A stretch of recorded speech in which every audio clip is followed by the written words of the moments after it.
E ser-me-eis testemunhas, tanto em Jerusalém como em toda a Judéia e até os confins da terra.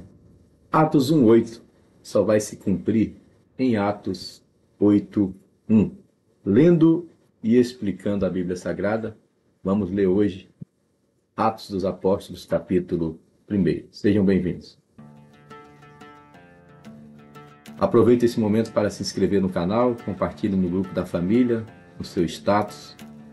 Diga que eu estou lendo e explicando a Bíblia Sagrada pela segunda vez. Já lemos o livro de Atos, já lemos a Bíblia toda. Estamos lendo novamente para a glória de Deus. E você pode me acompanhar, caso não tenha lido ainda. Pode também indicar para outras pessoas. Glória a Deus. Vamos para a leitura do primeiro capítulo de Atos dos Apóstolos. Lucas, o médico amado, começa assim. Fiz o primeiro tratado, ó Teófilo. Ele chama em Lucas, capítulo 1, de excelente Teófilo. Portanto, explicamos lá no Evangelho segundo escreveu Lucas, que se trata de alguém muito importante, possivelmente um senador ou alguém desse nível, para o qual o médico Lucas escreve. Lucas tem uma formação muito boa e por isso ele faz um apanhado histórico, um verdadeiro trabalho de campo, pesquisa, para escrever esse evangelho. Uma informação para vocês que acompanham aqui a live, a maioria dos evangelhos foram escritos depois das epístolas, tá? As epístolas de Paulo, muitas outras, nem todas, mas são mais antigas que os evangelhos. E Lucas escreve o evangelho que levou o seu nome para este homem. Mateus escreveu para os judeus, Marcos para os romanos, Lucas para Teófilo e João para os gregos. Então, veja bem, fiz o primeiro tratado, aqui é a continuação. Se você tivesse um único livro, você ia entender que o que está aqui é a continuação de Lucas 24, que nós lemos ontem. Poderia ser um livro só. Então, ele separou em dois níveis, porque o primeiro bloco, né, o primeiro livro, que é o Evangelho, o primeiro tratado, fala acerca da história de Jesus do início ao fim. Lucas é o mais detalhista de todos. Lucas é quem fala determinadas coisas que outros não falam. Pela sua formação, ele dá informações precisas de data, de tempo, para nós situarmos dentro da história. E também detalhes como o sangue de Jesus, o suor de Jesus se transformando em gotas de sangue, nós mostramos, é um fenômeno. E Lucas, sendo médico, é o único que relata esse fenômeno. Fiz o primeiro tratado, ó Teófilo, acerca de tudo quanto Jesus começou a fazer e a ensinar, até o dia em que foi recebido em cima. Foi o capítulo de ontem, Lucas 24. Depois de ter dado mandamentos pelo Espírito Santo aos apóstolos que escolhera, os 12. No caso, os 11, porque um traiu.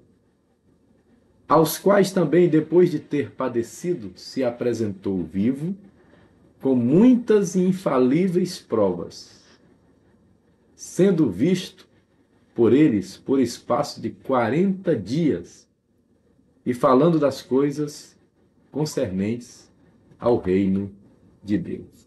É importante nós relatarmos que o número 40 é um número muito especial. Eu tenho uma mensagem escrita, a importância do número 40 na Bíblia. Eu escrevi essa mensagem usando 40 vezes a palavra 40, e no final eu assino João Neres, 40 anos. Não tem muito tempo. Vai fazer 20 anos que eu escrevi essa mensagem. Se você quiser, eu mando o texto. Basta deixar o comentário aí, ou mandar um WhatsApp que eu mando esse texto. A importância do número 40. Choveu 40 dias e 40 noites na terra, no dilúvio. Moisés jejuou 40 dias. Elias, 40 dias. E Jesus, 40 dias. 40 é um tempo, é um número muito, muito significativo na numerologia judaica. É um tempo de juízo, é um tempo também de propósito com Deus, né? 40 anos o povo passou no deserto. Moisés passou 40 anos no palácio, 40 em Midian, 40 no deserto. Então é um número muito especial, o número 40, tá? E Jesus, por um espaço de 40 dias, se apresentou a ele. Então Jesus foi visto vivo com muitas infalíveis provas. Muitas e infalíveis provas. Quem está falando é um médico, quem está falando é alguém que é da ciência. Ele está dizendo que o Cristo ressuscitou e foi visto com muitas e infalíveis provas. É um relato maravilhoso, vindo de um médico para um homem que é um excelente, é um homem, é um político, é uma autoridade, é alguém muito importante chamado Teófilo. E estando com eles, continua o relato de Lucas, determinou-lhes que não se ausentassem de Jerusalém, mas que esperassem a promessa do Pai, com P maiúsculo, Pai eterno, que disse: de mim ouviste. Eu não falei que vou mandar outro consolador? Então, não se ausentem de Jerusalém. Porque, na verdade, João batizou com água, mas vós sereis batizados com o Espírito Santo, não muito depois destes dias. Aleluia. Então, aqui é a promessa da chegada, da efusão do Espírito Santo. Aqueles, pois, que se haviam reunido, perguntaram-lhe, dizendo: gente, olha só, isso aqui é um dos maiores absurdos que eu vejo na Bíblia. Jesus está Jesus está pregando, está dando as últimas instruções, segundo o relato de Lucas, e o camarada vai interromper Jesus para fazer uma pergunta, digamos assim, política ou geopolítica. Aqueles, pois, que se haviam reunido perguntaram, dizendo: Senhor, restaurarás tu nesse tempo o reino a Israel? Jesus estava no meio da instrução, dizendo para eles ir para Jerusalém para serem cheios do Espírito Santo, pregar o Evangelho. Aí o camarada me sai com essa pergunta. E disse-lhes, Jesus respondeu educadamente, como ele é, né? Não vos pertence saber os tempos e as estações que o Pai estabeleceu pelo seu próprio poder. Em outras palavras, traduzindo para um bom português, não é da vossa conta. Veja, o camarada interrompeu Jesus no meio da melhor pregação para perguntar sobre o reino restaurado, o reino terreno de Israel. Isso tudo é importante, mas não é mais importante do que o que Jesus estava falando. Então veja bem, Jesus continua aqui respondendo e diz: mas recebereis a virtude do Espírito Santo que há de vir sobre vós, e ser-me-eis testemunhas, tanto em Jerusalém, tanto como em toda a Judéia e Samaria e até os confins da terra. Toda vez que fala de quatro é plenitude de Deus, né? Jerusalém, toda a Judéia, Samaria e até os confins da terra. Plenitude do anúncio do Evangelho de Jesus Cristo. Agora deixa eu dizer uma coisa para vocês, eu comecei a live de hoje falando isso. Atos 1:8 só se cumprirá em Atos 8:1.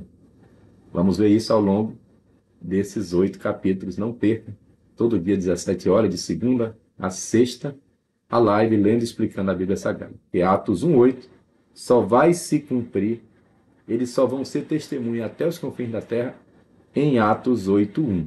Tá bom? Acompanhe.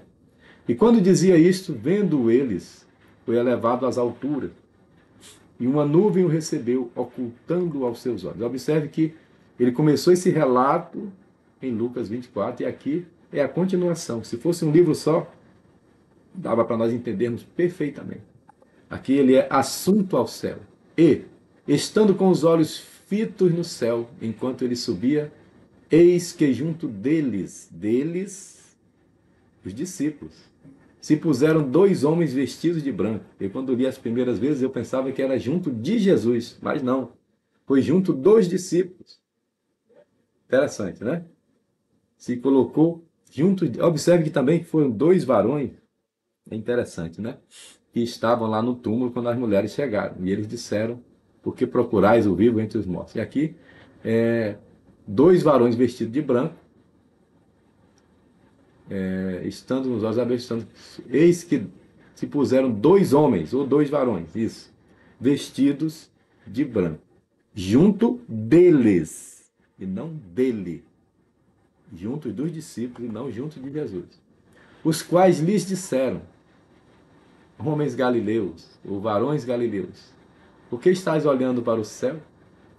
Esse Jesus que dentre vós foi recebido em cima no céu, há de vir, assim como para o céu o vistes ir.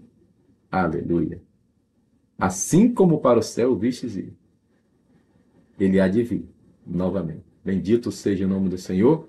E assim como ele subiu do Monte das Oliveiras para Israel, ele descerá lá, no mesmo local, no Monte das Oliveiras, para restaurar o reino de Israel. E aqui tem um mistério muito importante. Preste atenção nessa mensagem aí, você que prega, pode pregar à vontade. Só cite que o pastor João Nery lhe ensinou isso, tá? Por uma questão de ética. Primeiramente, aqui tem 3 passos para a igreja ser uma igreja pentecostal, uma igreja missionária, uma igreja poderosa. Primeiro, voltaram para Jerusalém, do monte chamado das Oliveiras. Então ele foi assunto sobre o Monte das Oliveiras, assim como para o céu vistes ir, vocês viram ele voltar, então ele vai voltar sobre o Monte das Oliveiras, para os judeus. Para nós ele vai voltar no arrebatamento, é um rapto secreto. Voltaram para Jerusalém. Primeiro passo para a igreja ser uma igreja vencedora, pentecostal, cheia do Espírito Santo, é voltar a Jerusalém. Voltaram do monte chamado das Oliveiras, o qual está perto de Jerusalém, à distância do caminho de um sábado. E entrando, tópico 2, subiram ao cenáculo, onde habitavam, ou seja, estavam morando ali no terraço, Pedro e Tiago, João e André, Filipe e Tomé, Bartolomeu e Mateus, Tiago, filho de Alfeu, Simão o Zelote e Judas, irmão de Tiago. Eu gosto muito dessa tradução, porque coloca assim, Pedro e Tiago, da ideia de que oravam em dupla, da ideia de que oravam sempre juntos, da ideia também de comunhão, de unidade. João e André, Filipe e Tomé, Bartolomeu e Mateus. Aleluia. Aprenda a orar em dupla, aprenda a orar em comunhão, porque isso é muito bom. A oração de um justo pode muitos seus efeitos. E quando os justos se juntam, aí a oração fica mais poderosa ainda. E se essa oração for feita entre o casal, João Neres e Márcia, Maria e João, entendeu? Bernardo e Cristino, o que seja, né? Se for feito com o casal, Deus abençoa poderosamente essa união. Então, primeira coisa para a igreja receber o Espírito Santo e ser uma igreja poderosa é voltar a Jerusalém. Voltar a Jerusalém é voltar às origens. Voltar a Jerusalém é voltar aos princípios. Voltar a Jerusalém é lembrar de Daniel, que orava 3 vezes por dia com as janelas abertas para Jerusalém. Voltar a Jerusalém é lembrar de Melquisedeque, rei de Salém, rei de Jerusalém. Voltar a Jerusalém é voltar à cidade amada, cidade de Davi, cidade desenhada na palma das mãos do Senhor. Ezequiel 5,5, tu és Jerusalém, no centro da terra te pus, no meio das nações te coloquei. Jerusalém, um amor eterno de Deus por essa cidade. Voltar a Jerusalém é voltar à adoração, aos princípios, ao começo. Depois subir ao cenáculo. Subir ao cenáculo é oração. Subir ao cenáculo é círculo de oração. Subir ao cenáculo é propósito de oração e jejum. Subir ao cenáculo é buscar ao Senhor. E por último, todos estes perseveravam unanimemente em oração e súplicas. Com quem? Com as mulheres e Maria, mãe de Jesus. Aqui Maria reaparece, porque no episódio da ressurreição, Maria não está, porque talvez eu concluí que ela tivesse muito abalada, né, como mãe, e agora, quando ela já sabe que ele ressuscitou, já ouviu, agora ela está em oração. Eles perseveraram unanimemente em oração e súplicas com as mulheres e Maria, mãe de Jesus, e com seus, repita para mim, irmãos. Tem gente que diz que Jesus não teve irmãos. Não é verdade. A Bíblia é clara de falar dos seus irmãos, tá? Discípulos eram discípulos, apóstolos eram apóstolos, e irmãos estão destacados aqui, seus irmãos. Inclusive o Tiago, que é irmão de Jesus, vai assumir a igreja de Jerusalém, né? e no capítulo 15 do Evangelho, do livro de Atos, né? Perdão, a continuação do Evangelho de Lucas, né? Capítulo 15, nós vamos ver Tiago presidindo, e já é o irmão de Jesus, porque o Tiago, que é esse dos 12 que aqui está, ele vai morrer no capítulo 12, né? E no capítulo 15 já é outro Tiago que está presidindo a igreja. Recapitulando para nós prosseguirmos, o que nós devemos fazer como igreja para sermos uma igreja poderosa, cheia de poder, voltar a Jerusalém, voltar às origens, subir ao cenáculo, subir à oração, ao jejum, às campanhas, ao poder de Deus, ao monte, e perseverar unanimemente em oração. E naqueles dias, levantando-se Pedro do meio dos discípulos, ora, a multidão junta era de quase 120 pessoas, disse. Bem, aqui vai a primeira revelação, um mistério que eu tive também aqui, um entendimento, né?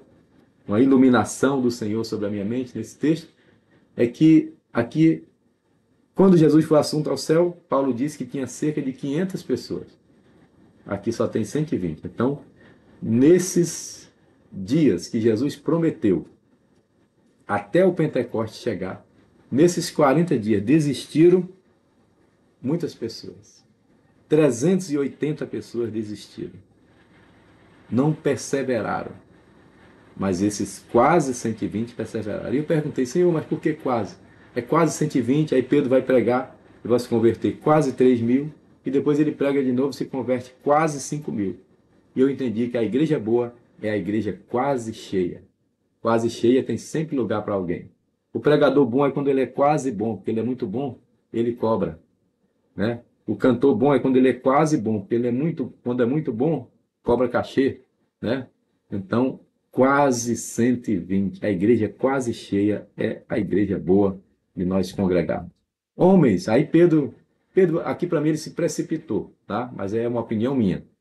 Homens e irmãos, convinha que cumprisse a escritura que o Espírito Santo predisse pela boca de Davi acerca de Judas, que foi o dia daqueles que prenderam a Jesus. Ele quer arrumar um substituto para Judas, porque foi contado conosco e alcançou sorte nesse ministério.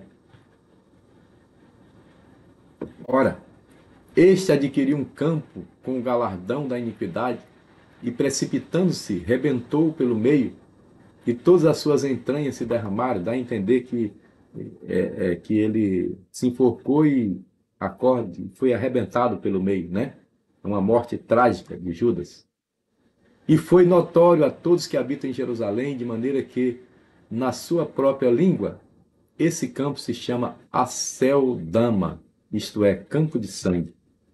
Porque no livro dos Salmos está escrito: fique deserta a sua habitação, e não haja quem nela habite, e tome outro seu bispado, seu pastorado. Vamos escolher alguém para o lugar de Judas. É necessário, pois, que dos homens que conviveram conosco, todo o tempo em que o Senhor Jesus entrou e saiu dentre nós, começando desde o batismo de João. Aí eu vou fazer uma pergunta aqui para deixar vocês com a pulga atrás da orelha. Desde o batismo de João até o dia em que entre nós foi recebido em cima, um deles se faça conosco testemunha da sua ressurreição. Um deles deve ser colocado no lugar de Judas, entre um dos 12. E apresentaram dois. José, chamado Barsabás, ou Barrabás, em outra tradução, que tinha por sobrenome... aqui é José, perdão. José é Barsabás mesmo, tá? Aqui é o Matias, né? Aqui é o Matias. E o outro é o Barnabé. Aqui apresentaram dois: José, que tinha por sobrenome o Justo, e Matias. Tá certo. Eu li com calma agora. Vamos lá devagar.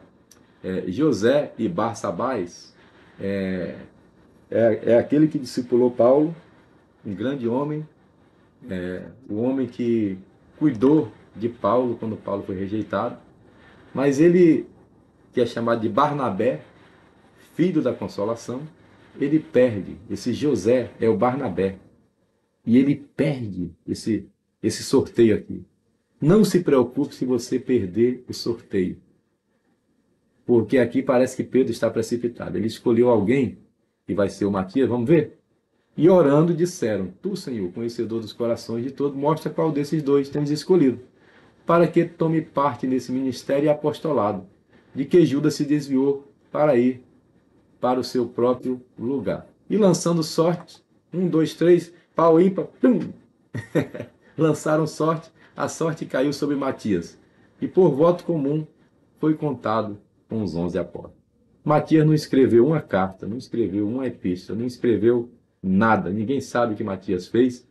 Apenas alguns relatos da história da igreja diz que ele foi também martirizado e pregou o evangelho em alguns lugares. Mas nem se compara Matias com Barnabé. É possível até que tenha sido propósito de Deus, porque se Barnabé fosse um dos 12, talvez ele não tivesse a mesma disponibilidade para cuidar de Paulo. Aleluia. Então não se preocupe se você perdeu um concurso, se você foi preterido e alguém sentou no seu lugar, porque às vezes cuidar de Paulo é infinitamente melhor. Barnabé é aquele que vai ganhar o apóstolo das nações. No dia da prestação de contas, quando chamar João Neres, quantas almas você ganhou? Eu falei, assim, o cara vai na missionária, deixa eu ver aqui, apelo, pregação, umas 70 almas, não sei. Fulano de tal, 15 almas, fulano 20. Quando chamar apóstolo Paulo, Saulo de Tarso, quantas almas? Ele dirá, Senhor, perdi a conta, milhares de milhares, muitas conversões. Paulo, apóstolo das nações, vai ser cuidado por Barnabé, que perdeu esse concurso aqui, que perdeu esse sorteio. E quando chamar Barnabé, se Barnabé só tiver ganhado uma alma, e ele disser, Senhor, uma alma, só uma, Barnabé, só. Qual o nome dele? Saulo de Tarso. Eita glória! Apóstolo das nações. Se você ganhar um Paulo, é mais válido do que Pedro, que ganhou 3.000, 5.000. Barnabé ganhou Paulo, apóstolo das nações. Bíblia Palavra-Chave, se você quiser comprar, tem um link aqui na descrição do vídeo. E olha aí, atualizando nossa tabela, nós já lemos 1, 2, 3, 4, 5, 6, 7, 8. Estamos no 9º livro, né? São 66, está perto. Da outra vez eu pensei que não ia acabar e de repente acabou em 2024. Eu já li a Bíblia toda, estou aí na mesma planilha, na mesma sequência. Se Deus quiser, vamos terminar também.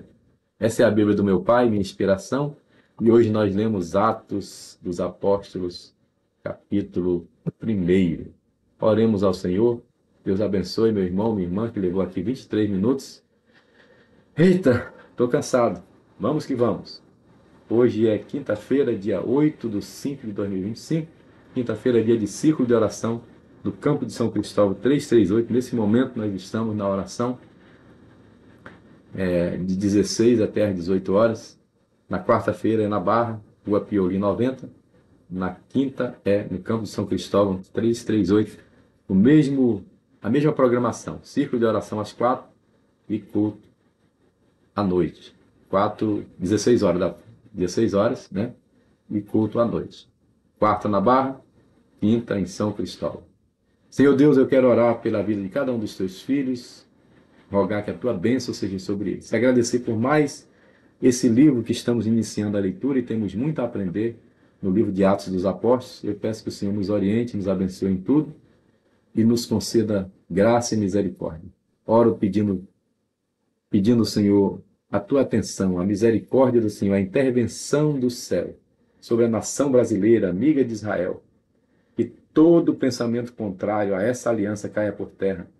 E se o Senhor é Deus de Israel e Deus de aliança, e o Senhor aprovou essa aliança no início da formação da nação brasileira, o Senhor intervenha e caia por terra os inimigos da nação brasileira, os inimigos de Israel e os inimigos da tua igreja. E o teu nome prevaleça. Abençoe e guarde Jerusalém, em nome de Jesus. Amém. Se você disse amém, compartilhe essa live com mais alguém. Paz seja convosco.